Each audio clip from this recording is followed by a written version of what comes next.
This week finds us at the European Cocoa Association Forum meeting, which has been taking place in Rome in Italy, and it's been particularly revealing. Initially, we looked at our first session, which was on food and safety within the sector, and that has been particularly productive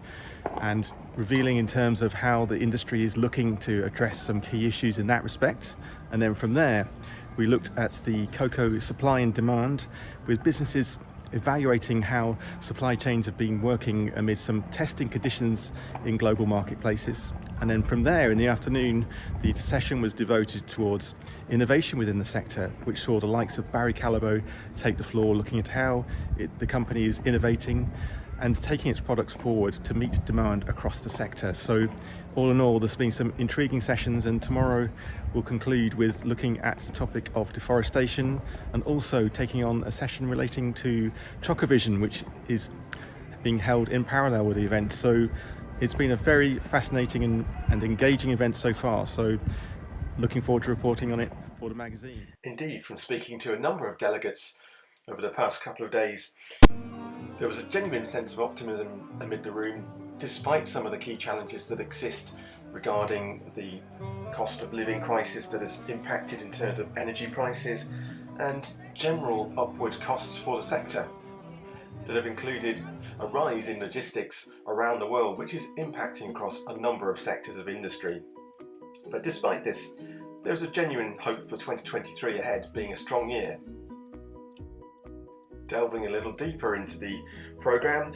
turning to the Barry Callebaut presentation from Baz Smit. Now, he talked about a number of issues, including the development of its Elix drink from cacao fruit,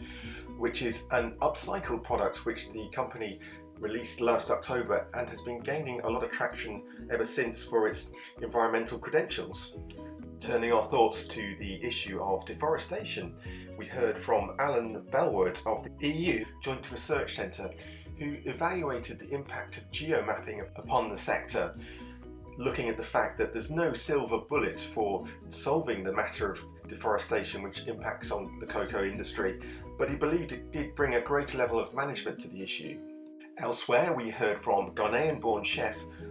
Selassie Atadika, who spoke about her passion for the confectionery and chocolate industry in particular, but noted major challenges for those trying to produce chocolate at source regarding energy prices and ingredients prices. So she said to conference that the industry is very much in their hands in terms of providing a stable future.